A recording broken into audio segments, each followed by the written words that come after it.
Hello, I'm Will Yeoman, and welcome to another episode of Pod Street, Writing WA's official podcast. And it's my great pleasure today to introduce Sasha Wasley, who's here to talk about her latest novel, Snapshots from Home, but also the York Regional Writers' Weekend, which is coming up in April. That's April 13th to 14th. And in fact, it's part of York Festival, so there are some prior events on the Friday. So if you feel like having a bit of a long weekend in York, if you're in Perth, it's only 100 k's east, so it's pretty easy to get to. Fantastic history, fantastic scenery, the landscapes, the beautiful Avon River. But anyway, enough of me rambling. I want to ask Sasha, well, first of all, welcome to Pod Street. Thank you, Will. I'm so happy to be here. Now, I was just going to go through some long rambling bio of you, but it's always much nicer for the author themselves to tell us just a little bit about themselves. So if you'd be happy to do that before we kick off. Absolutely, yeah. I'm a lifelong writer. I wrote my first literary work when I was 5. I actually announced it to my mum in the kitchen. It was a rhyming poem, and she wrote it down, so that was very nice of her. So we have a record of that. I've been writing ever since, but it took till I was 40 to actually get a fiction piece published. Before that, I was a copywriter, and so I had lots of work published, but it was really boring stuff, mining services companies and things like that. So then, first book about 10 years ago, and I've now got 18 books in the world, across genres of young adult, adult general fiction and children's books. So I just can't stop writing, and my brain won't listen to me when I try and confine it to one genre. That's fantastic because, I do a bit of writing too, but it's not creative like you. It's more like criticism and essays and those kinds of things. I really struggle. I still struggle with writer's block, but you seem not to. You seem to just be able to write like fruit grows from a tree or something. How do you do it? I don't know, maybe neurodivergence, but it's also, I think, I don't really believe in writer's block. I believe that if you got stuck, it's because you're having a plot or a character problem. Okay. And you're not quite sure where the character is on their arc, or you've lost the trail of the narrative, and you need to go back and do some scribbling. That's really good to know. It's like a lot of people don't believe in jet lag. You don't believe in writer's block. I love that. I definitely believe in jet lag. Okay. So we're here to talk about, as I say, your latest novel, Snapshots from Home, and it's got a very strong link to the town of York, where you're going to be doing a little, sort of history walk based on some of the places that are mentioned in the book. Can you tell us a bit more about the novel first, and then about what you're going to be doing in York? Yeah. So my novel was conceived a couple of years ago when I happened to be watching an episode of Antiques Roadshow, as you do. As we do. During lockdown. And I heard about a scheme called the Snapshots from Home League. Now, that was a scheme that operated in both world wars, and it went all across the empire. So, Canada, New Zealand, India, and Australia. And I found out about it because a woman was basically showing a scrapbook that her aunt had put together, which consisted of photos and letters from the soldiers. So what the scheme was that the YMCA would hand out some little application forms to the guys at the battlefront, and they would fill that out with their home details and their regiment number and what they wanted photos of. And then volunteers back home would go around and visit the home and take these photos. And the YMCA covered all the costs, so the volunteers often paid for developing and film themselves. But if they couldn't afford it, then the YMCA would cover everything, including postage back to whatever country the soldier was in. And then when they got it, obviously they would receive it in a little waterproof package so that it wasn't ruined by the mud of the trenches before they even got it. And it would give them some kind of morale boost. Wow. So they talked a lot at the time about something they called heart hunger, which was the sense of loss of home, and also just forgetting what you were fighting for. I think that would have been really easy to do. I was really I've always been drawn to that period around World War I, so I thought I would look at the scheme and how it operated in World War I. I've set my book at home, so it's not actually set at any of the kind of battlefront locations in Europe, but it is about a young woman called Edie Stark who grew up in Guildford area, and she's been trained as a teacher, and she gets her first job at a private school in York, which is where the York connection comes in. So she's going out and basically visiting homes of soldiers, officers, people from all walks of life, so she really gets an education about the different classes, about immigrants, about Aboriginal families and Aboriginal enlistment. It's kind of a process of Edie getting her consciousness raised. She also meets a young revolutionary who's working in the gallery studio in town, and he's a pacifist, a socialist, and all of that. So she's kind of getting all these new ideas that her very sheltered middle-class upbringing under quite a tyrannical father has never allowed her to have before. And yeah, I had a lot of fun writing it, although it was the hardest book I've ever written. Wow, okay. So why York in particular? Well, I've got family connections with York. My family, the Longbottom side, which, yes, I love that name. No relation to Neville. We farmed in York. We were farm labourers, working on the Balladong farm, which is quite a famous kind of historical estate there. Absolutely. Yeah, and there's still actually a cottage in that little section of York town called Longbottom Cottage. And I also had a great-great-uncle, so my nana's uncle, who was Aubrey Longbottom, and he enlisted in 1916, I think it was. He was in his early 30s. He was working out at Green Hills as a farm manager, and he signed up and off he went, and sadly he didn't make it home, so he died in France in 1917. And we have, in the family, we have a beautiful little postcard that's all hand embroidered, because the women in the French villages would make these beautiful little hand embroidered cards, and the soldiers would buy them. And he'd written one to his sister, and it basically says, you know, things are pretty lively here, but we've got them just about beat now, and I can't wait till I'm home. And then 7 days later he died. Oh, that's really sad. Yeah. So, and I also found out after writing the book and doing all the research and everything, I was sort of on Trove, which is one of my favourite places to be, the digitised newspaper collection. Yes. And I stumbled across a little engagement announcement, and I discovered he had actually been engaged to be married before he died. I felt so sad for this poor woman left at home and then getting that terrible telegram. I actually went on and tried to sort of stalk her through time and history just to see how she ended up. Yes. And it turned out she did get married and have children and so on. Okay, so I was glad to see that she was able to get on with her life. Which is, no, that's beautiful. Yeah. I mean, isn't Green Hills really interesting though too? It's like, I don't know how much, 20 k's out of York or something like that? Yeah, quite close. And you just find this place and it's got this huge old hotel and then all these old buildings. You know, Yes. I don't know whether it's colonial settler period, but they're some of them are just The like, old bakery, yeah. It's amazing, isn't it?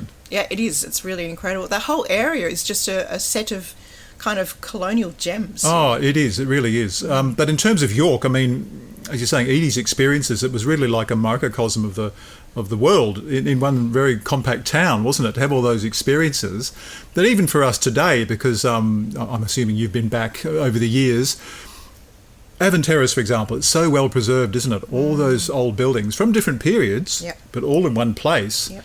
And then the Avon River, and then Mount Brown, Mount Bakewell, you know, the Avon Valley, as we call it, particularly around wildflower time. It's just beautiful, isn't it? It is. It's an extraordinary little town, and I think it would make actually an amazing location for filming because you could really capture a whole bunch of different eras there. Depending on what you're filming, and I wouldn't be surprised if it really takes off in terms of a location for that kind of. Well, it's funny you mentioned that because it actually has been used into. I think that series called The 12 was, I think, partly filmed in York, but they've Craig Silvey's novel Runt is being filmed there as well. Yes. So, but I don't know. And of course, when my book gets made into a movie, I entirely intend for it to be filmed on location. Absolutely. But I was going to say the difference between those projects I've already mentioned and yours is that they're not really historical. No, true. Yeah. So what you're saying is it would be perfect location if you're doing an historical film. Yes, absolutely. Like your book. Yes. So anyone out there listening, Screen West, calling. This is ideal. So let's get on to the walk. So as I mentioned, we've got the York Regional Writers Weekend coming up as part of York Festival next month in April. And we thought it'd be fun for you to, rather than just to do the usual, Q&A and conversation, why don't we do a little walk? Just tell us, I know you're still planning it, but can you give us a sense of what you might be looking at in that?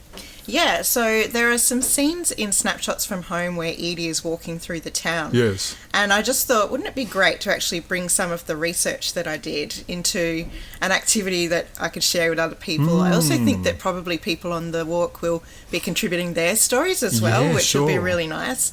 I've also got personal stories, like my nana who worked in the post office there. Right. And she remembers her brother dropping off her lunch just through the window each day, and then she would hop on her horse to ride home.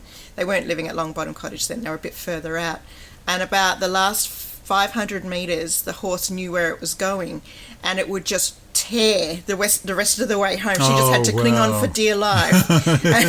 And there was a barn that was quite low, so she had to duck her head when it roared through into the barn. So fun little things like that, but also there are some really great stories. The Imperial Hotel has a good one about a gentleman who had a few too many drinks in the bar one night, went up to his room, and then he thought, you know what, I'm feeling a little bit under the weather here. I think I need to step out onto the balcony for a breath of fresh air. So he stepped out the door and there was no balcony there, and he plummeted to his death. God! Oh, no. So sad story, but also kind of humorous. Kind of amusing, yeah. I mean, the Imperial's great, isn't it? Because it's just right opposite the York Town Hall as well. Yes. So that area of town is just amazing. Yeah, and that town hall, what a special place. And so much excitement went on there. You know, they had just the best entertainments, and they used to have the cinema there, and then they had a cinema garden just near it as well for when it was too hot to sit inside. Yeah, I love the stories, and I've got lots of them, so I think it's going to be really good fun. Oh, no, that's going to be terrific, yeah. And I believe that's on Sunday afternoons at 2 o'clock, so it's a reasonably civilised time. We didn't want to put on sessions too late because, of course, a lot of people will be travelling from Perth. Home, and they'd like to have a nice leisurely drive home. Well, I think it will be a nice time of day to be kind of strolling around, looking at the beautiful town. Everything will kind of be winding up. And that time of the year as well. It's not going to be so warm. Let's have a drink maybe at the Imperial and think about that guy who plummeted to his death. Raise a glass to him. And we should do a shout out to Barclay Books as well. They're an amazing bookseller there, and they're housed in the old.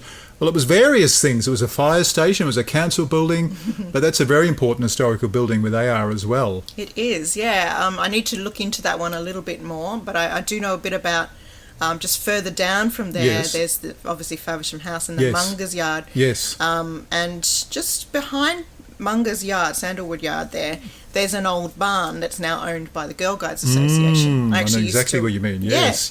I used to work for Girl Guides, so I know that place quite well. And the Faversham House history and the Mungers, all very interesting.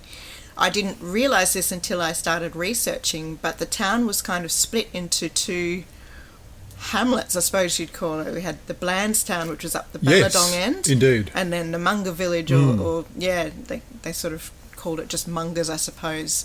And what a great shop Munger had, where you could buy just about anything you wanted. Anything you wanted to. Yeah, no, it is incredible history there. And I actually really like Blandstown too, because I believe that is the oldest part. So that was established first. Yep.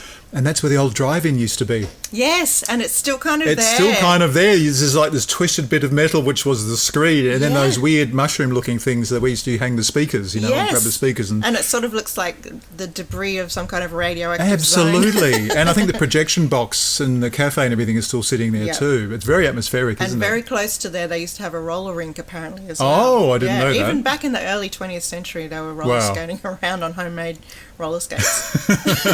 Sounds dangerous. I did not know that. What about the courthouse complex? That's really interesting too, isn't it? Yes, right near the post office there. I kind of used a little bit of. I know there was quite a well-known Aboriginal tracker who worked in the police, with the police there, and so I kind of worked in an Aboriginal tracker's family into my book. I wanted to talk about the Aboriginal enlistment experience because it was really quite different to the white man's or the Britishers' enlistment. Yes. Of course, at first they were not allowed. They were considered to be non-British subjects, which, fair enough. So the Fitzgerald brothers, who came from Balladong Nation, they both enlisted as of British-born subjects with dark complexions. And they had kind of varied experiences. Once they were in the trenches, there was equality.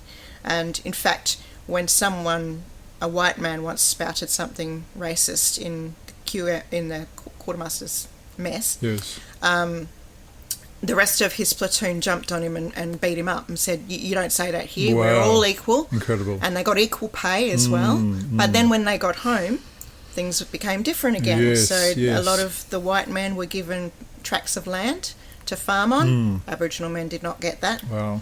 And one of the Fitzgerald brothers once turned up to have a drink with his platoon mates at a pub and was refused entry.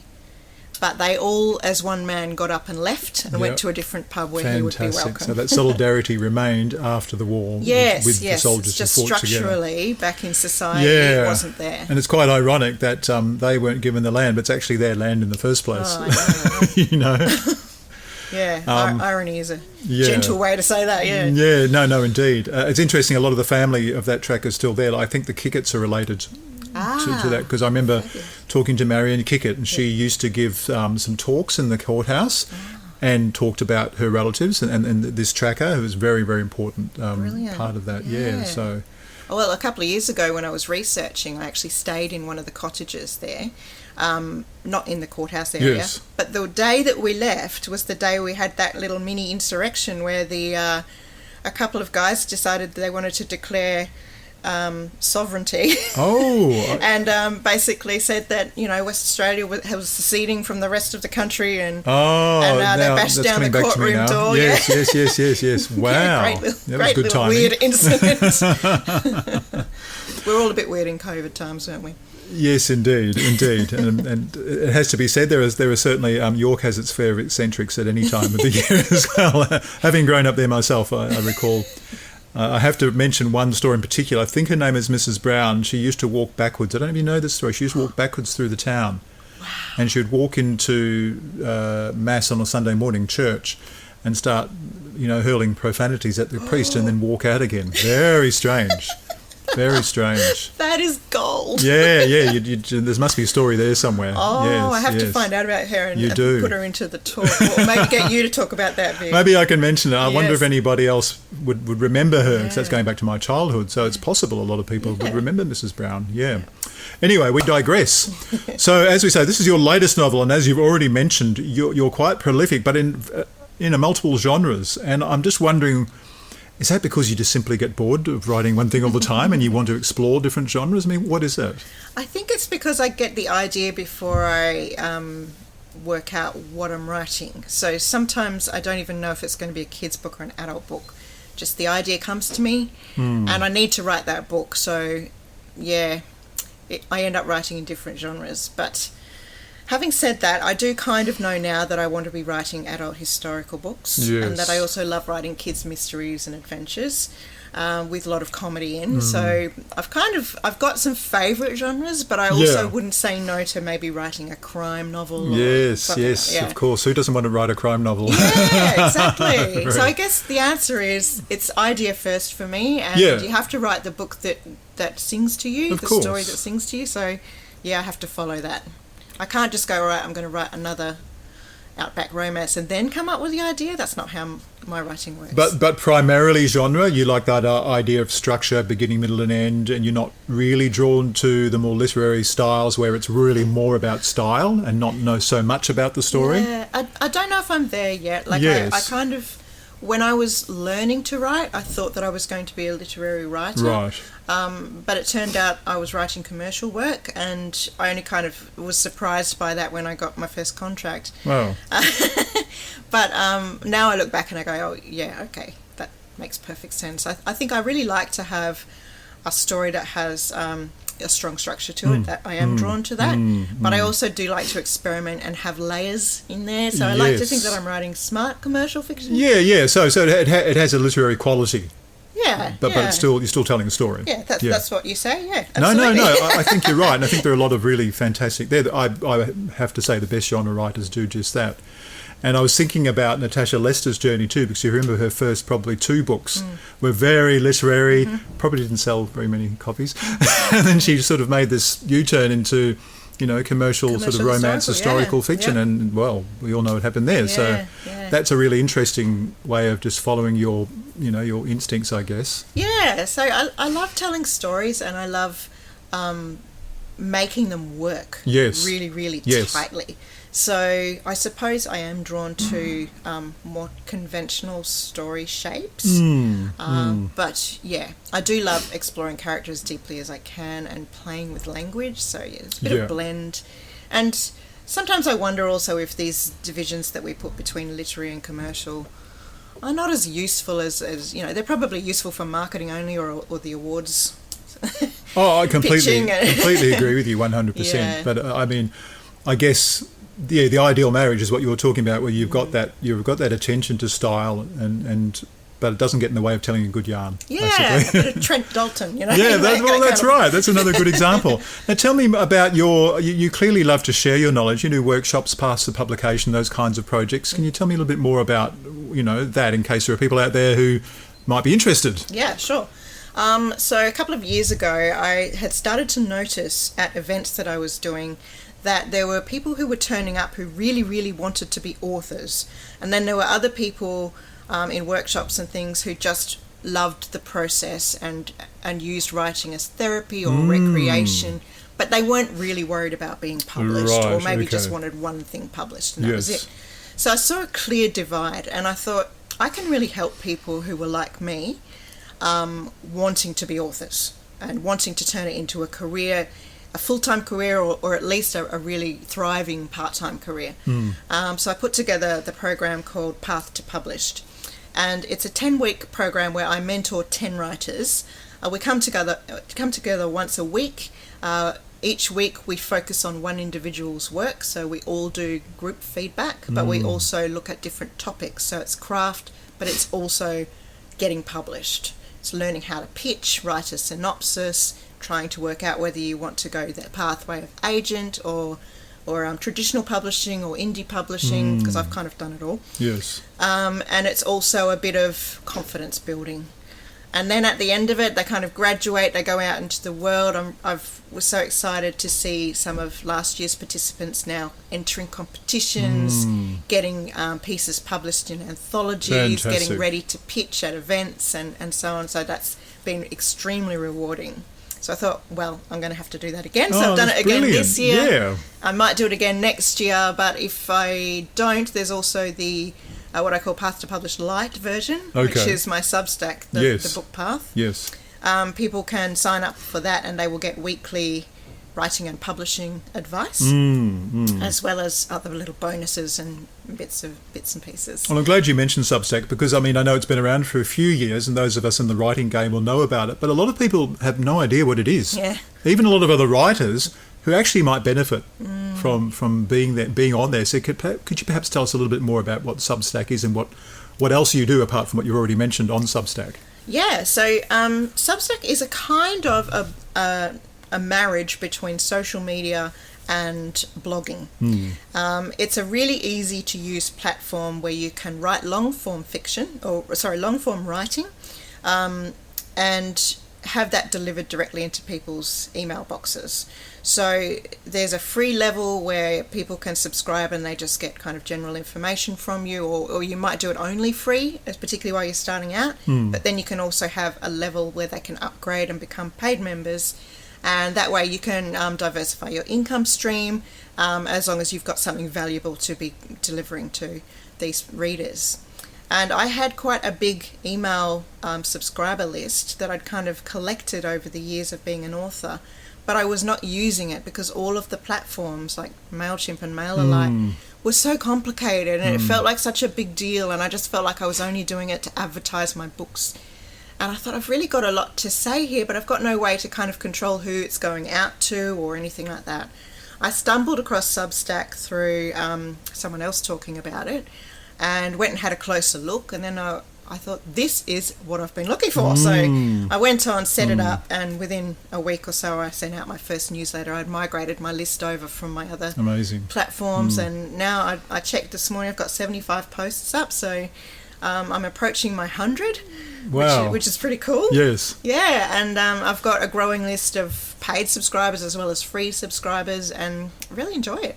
Yes, and as you say, because you're talking about those extra benefits you can get from being on there, and those interactions from the workshopy point of view, so people can actually run workshops, pretty Yes. much. Yeah. By using, what is it? What does that be? The notes or the chats area? There are different areas that you can close off Yes. to subscribers only, Yeah, yep. and you can actually run those little interactive sort of workshops and things, Yeah, activities, absolutely. which is amazing. And you can put bits of podcast. I mean, obviously this Well, goes this podcast on. is going to be on our Substack, yes. That's it. And you can do video content, and there's now direct messaging. I'm not sure how that's going to go. I haven't had anyone message me yet, so- Yeah, sure. Yeah, I'm not sure if that's going to be a good thing or a bad thing. No, because that's bringing it closer to the social media sort of. The further it is from Twitter social and- media, the happier I am at the I moment. think you're right. And the great thing too is no one pays for it unless you're getting paid. So they basically take a percentage of whatever you're getting paid. Yeah. So I don't have to pay to be on that platform, No. which would have been a barrier.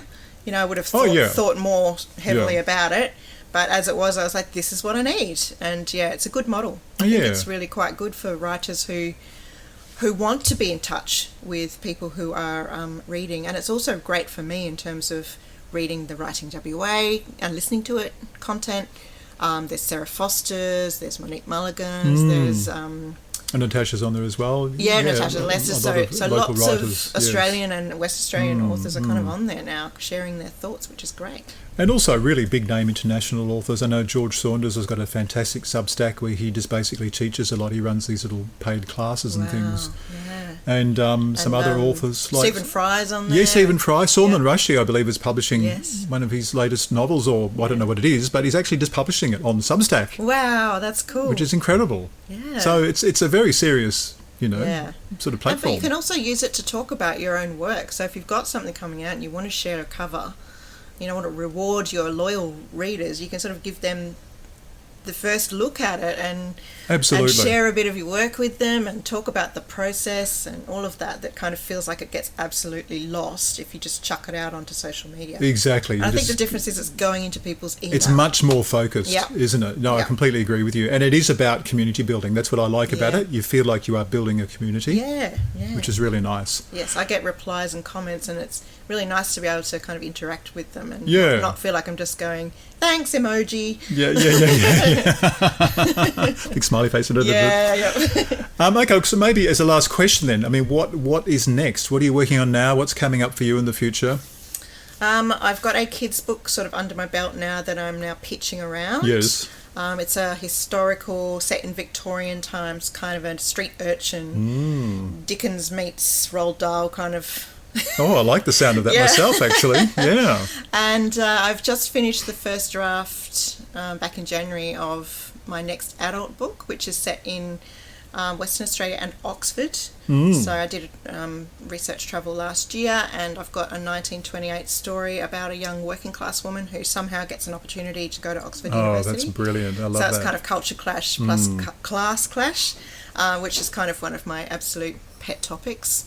But it's also about empire, because that was the peak of the British Empire. And I really wanted to talk about the experiences of people from the colonies. So there's an Indian girl and there's a couple of Australian girls, and yeah, I really kind of get to dive into that, which is a very meaty topic. So that's with my publisher at the moment, going through structural edits, and Yeah, sure. have it back soon. That sounds That comes brilliant. out next July 2025. Next July 2025. Okay, something to watch out for.